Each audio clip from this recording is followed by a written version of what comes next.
북한 체제 붕괴 현상 충격 3가지. 김정은 암살 시도 또한 북한 여성들 전부 지금 초유의 사태에 빠졌다고 합니다. 이 소식들은 더 자세하게 전해드리겠습니다. 우리는 지금 김정은 정권의 멸망에 대해 충분히 대비를 하고 있어야 합니다. 지금 북한 김정은이가 난리가 났습니다. 북한 체제 붕괴 현상 3가지 충격 이유, 김정은 암살 시도, 폭동 등 정성산TV 좋아요, 구독, 알림은 큰 힘이 되겠습니다. 최근 북한 문제를 연구하는 샌드 연구소가 입수한 충격적인 북한 보안 당국의 문헌학습 영상 자료에는 이런 내용의 반체제 단속 사례들이 등장합니다. 2022년 상반기 제작한 이 자료는 지방의 중학교 교원으로 근무하던 신모 씨가 한국 방송과 녹화물을 청취하는 과정에서 북한 김정은 체제에 반감을 가지고 반체제 혁명 조직을 만들었다라고 설명하고 있습니다. 북한 주민들은 이웃의 신고를 피하기 위해 여럿이 모여 한국 드라마나 영화 등을 시청하고 있는데 북한의 신모 씨와 함께 영상물을 시청하던 주민들 모두 비슷한 생각을 가졌던 모양입니다. 당시에 북한 영상에는 이런 북한 아나운서의 목소리가 터져나옵니다. 신모놈은 이른바 자유민주주의 체제에 의한 새로운 당을 창건하고 새 정부를 세운다고 하면서 불순 녹화물을 시청하는 과정에서 알게 된 10여 명의 불순분자들과 국가 전복 음모를 꾸미고 미쳐 날뛰다가 인민들의 준엄한 심판을 받았다. 신모 이놈은 권총까지 구입해 우리 혁명의 최고 수뇌부, 혁명의 최고 수뇌부를 암살하려는 시도도 있었으며 권총도 한 종이 아니라 여러 종이었으며 우리 혁명의 최고 수뇌부를 암살하려는 시도가 만천하에 드러났다라고 북한 영상에서는 말했습니다. 이들은 구체적으로 당의 강령까지 만들었습니다. 제1조에는 우리는 자유민주주의 체제에 의한 새로운 당을 건설한다라고 명시했고 2조에는 새로 조직되는 당에는 상하 차별이 없다라고 적혀 있습니다. 북한 붕괴의 충격적인 이유는 왜 3가지다라고 강조하는 거겠습니까?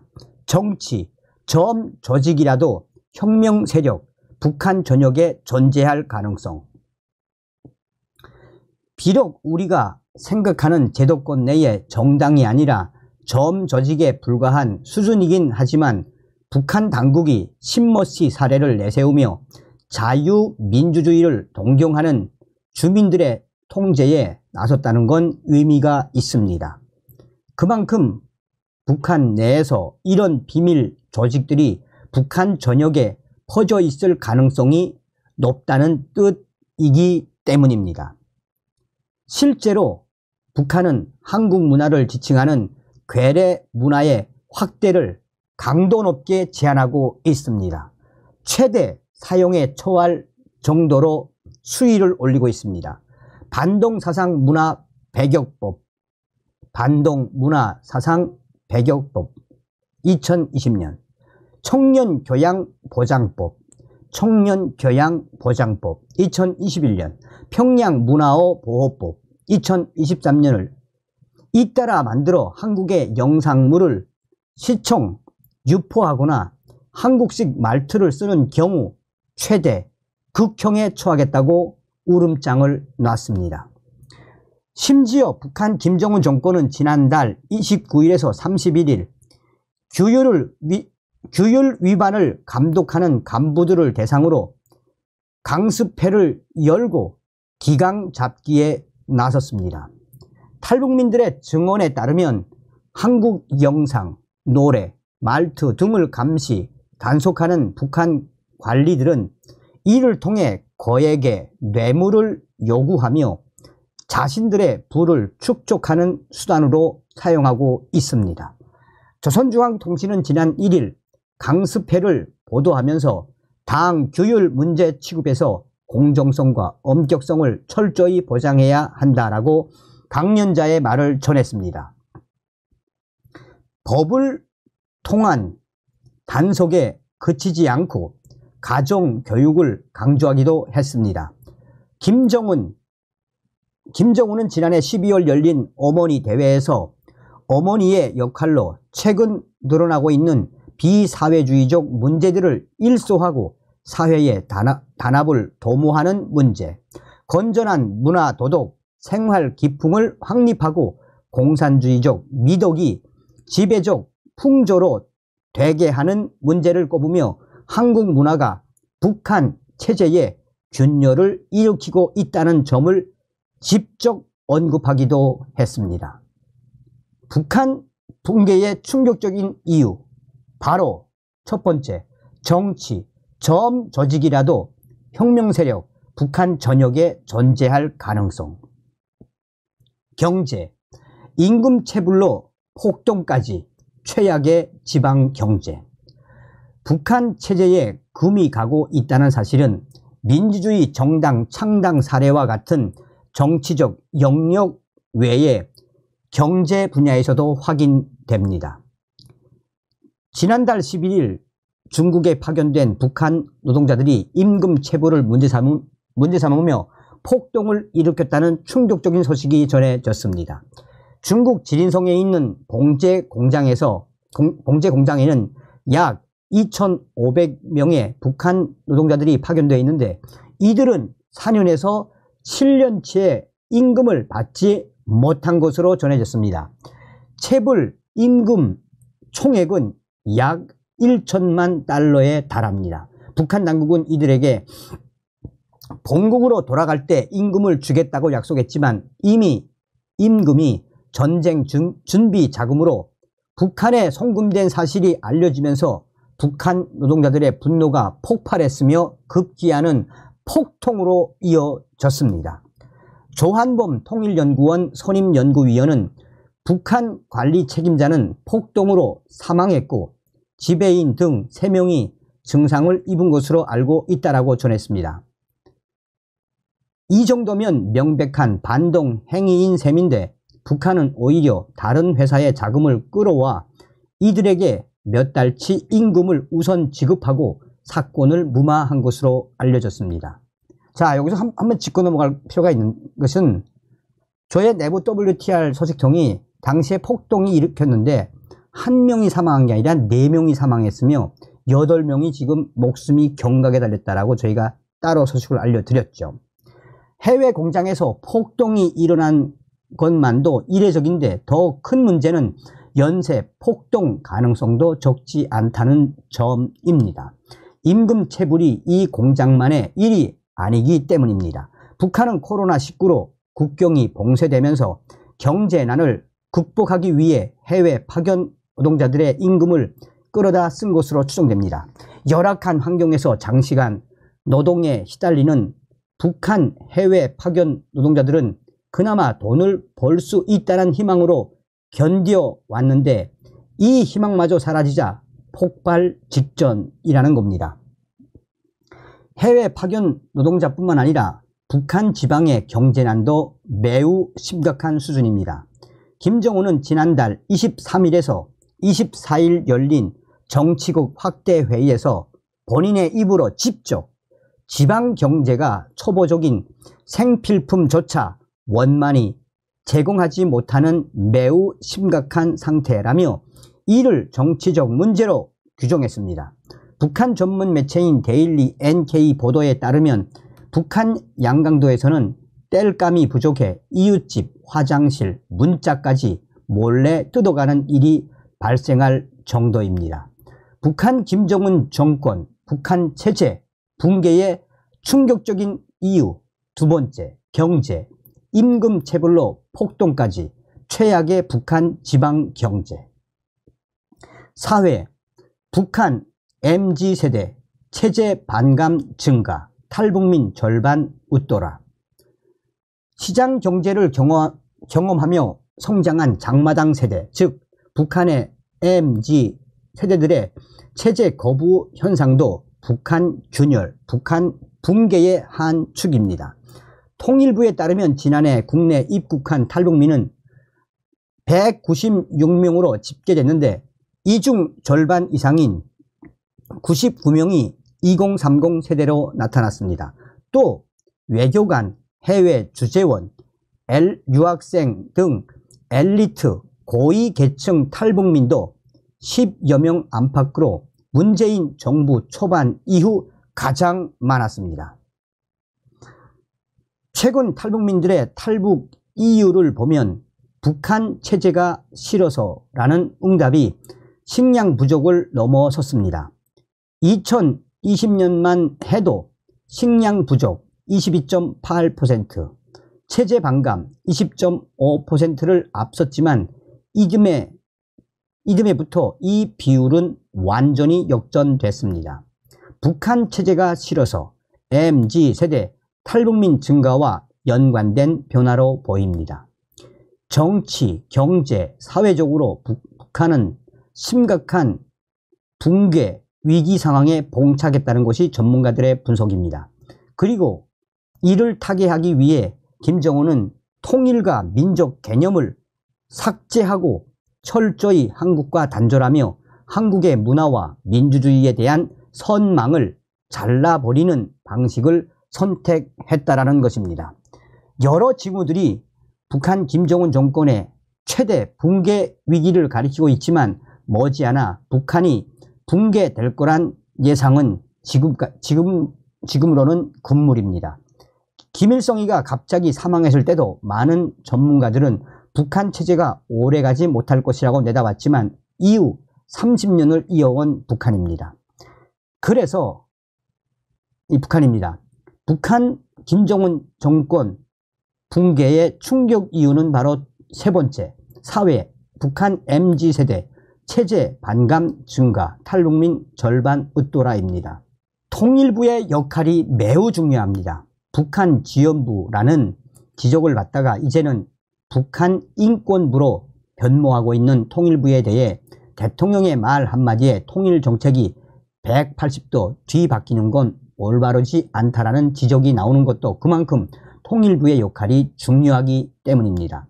장기적으로 이상적인 통일의 비전을 확립하고 이를 실행할 정책들을 차근차근 뚝심 있게 밀고 나가는 통일부의 모습을 기대해 봅니다.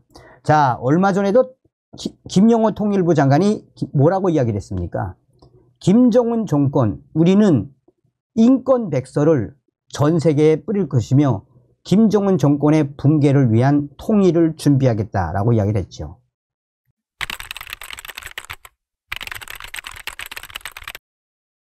얼마 전에 중국 공산당이 탈북민들 강제 북송시킨 이후에 지금 현재 북한 국경 지역에 있는 구금소와 정치범 수용소에서 강제 북송된 탈북민들 역대급 고문을 받으며 지금 조사를 받고 있지 않습니까? 북한에서 태어난 그 죄로 저렇게 고통받는 탈북민들, 언제면 저 북괴 김정은 정권 무너질까요? 자, 지금 현재 중국 동북 삼성에서 충격적인 공안 움직임, 1,400명 북한 여성들 전부 초유의 사태가 터졌습니다. 정성산TV 좋아요, 구독, 알림은 큰 힘이 되겠습니다.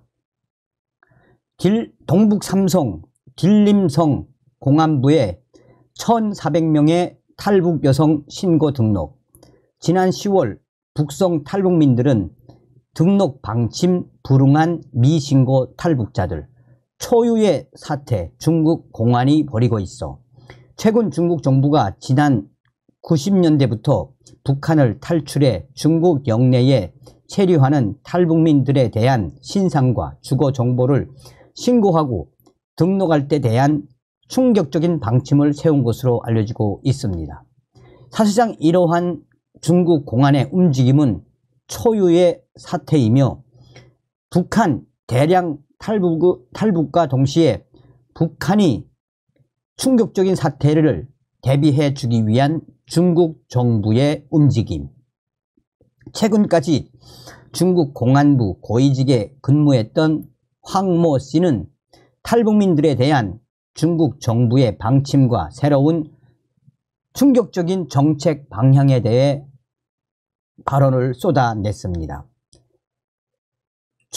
최근까지 중국 공안부 최고위직에 있던 황 씨는 지금 현재 중국의 동북 삼성에 분포돼 살고 있는 탈북민 신상과 주거 정보는 오래전부터 정보기관인 중국 안전국과 공안부가 장악하고 관리하고 있었다라고 확언을 했습니다. 그는 중국 정부는 중국 내에 살고 있는 조선 사람들, 탈북민들에 대한 신상 정보를 파악하고 관리한 지 오래다라며 거처를 몰아 단속하지 않고 송환하지 않는 것은 아니라고 주장했습니다. 이어 중국에는 가정을 이루고 한 지역에 고착돼 살고 있는 정착민들이 있고 처음부터 중국 내 불법 브로커들과 결탁해 유흥업계나 비허가 광산, 공장과 같은 암시장 쪽에 채용돼 살아가는 사람들도 있다라고 설명했습니다.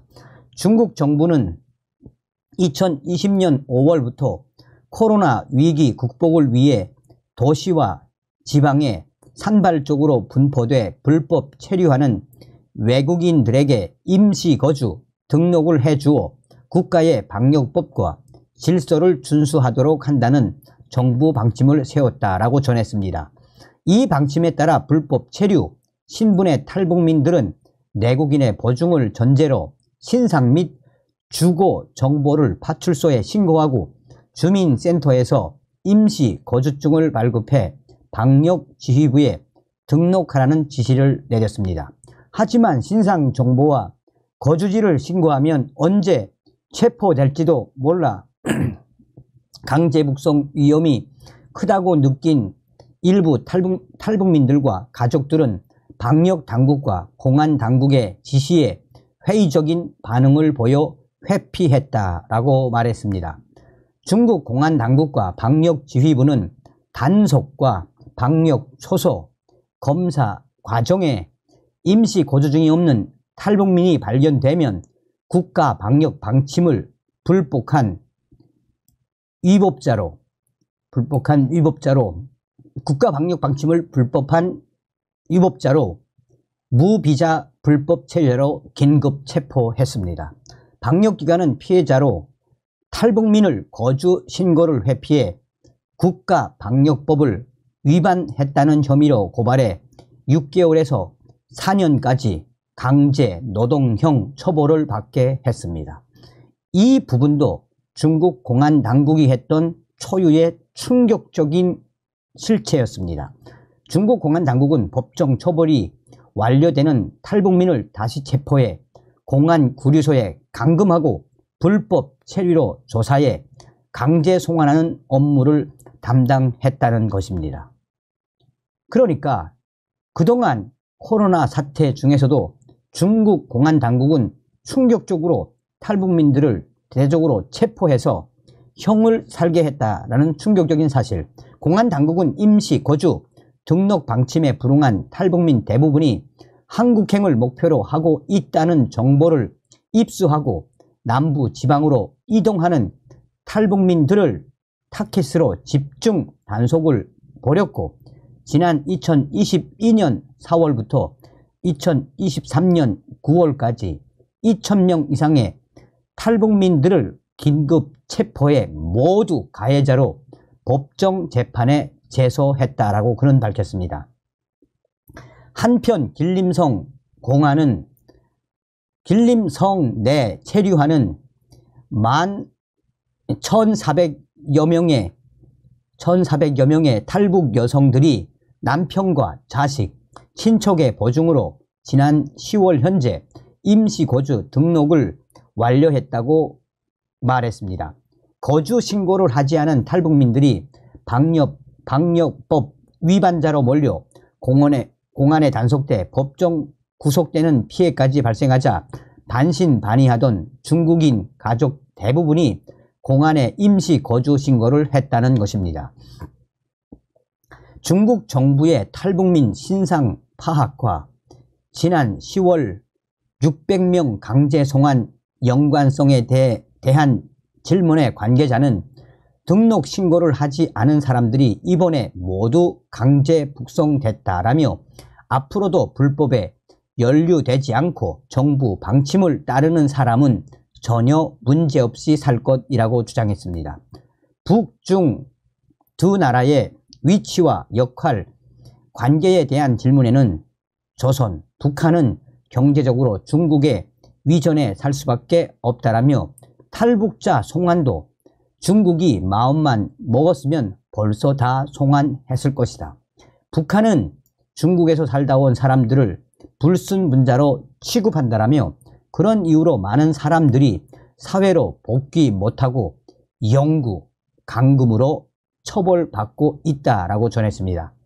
우리도 북한 상황과 형편을 알기 때문에 적정선에서 타협하고 있다라며 이 탈북자가 그렇게 많이 발생했어도 중국의 안전 관련 조사 의뢰나 귀환 요청을 정식으로 한 적이 없다라고 말했습니다. 탈북자 송환도 중국 정부가 양국 간 인도 협약에 따른 인도 통보를 해야 공조 업무를 진행한다라며 비판적인 반응을 그는 보였습니다.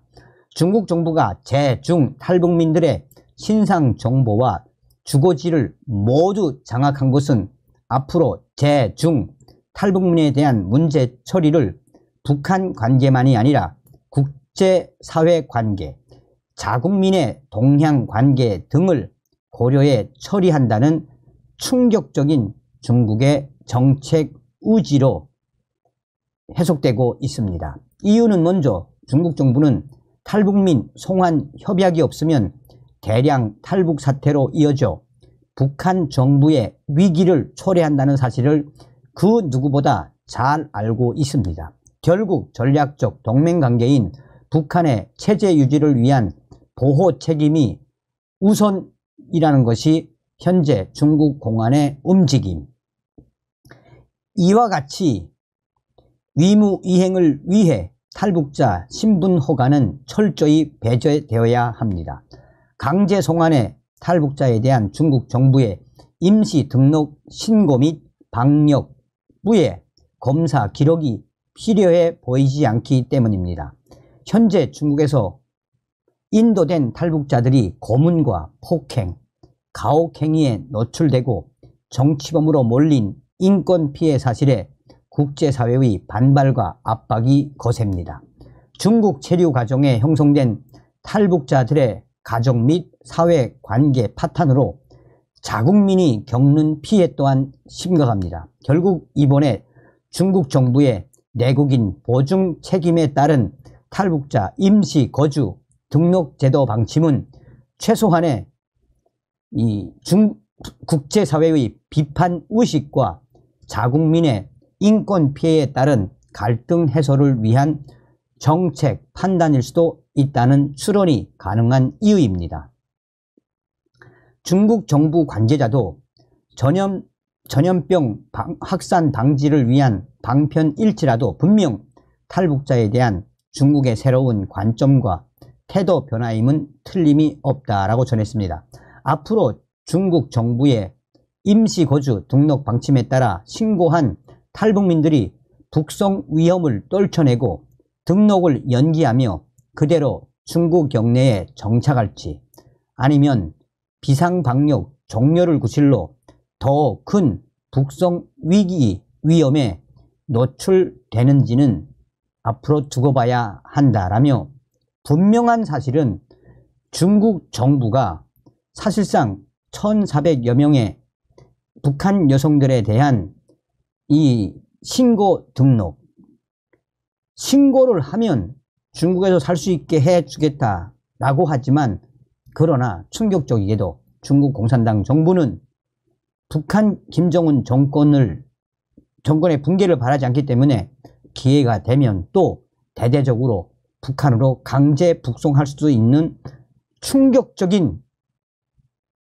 카테고리를 만든 것이며 이에 동북 삼성 내의 탈북민들이 이러지도 저러지도 못하고 있으며 이러한 충격적인 사태가 앞으로 어떻게 돌변하게 될지 탈북민들은 지금 매우 심각한 상태에 놓여 있다라고 동북 삼성의 핵심 관계자는 전하고 있습니다.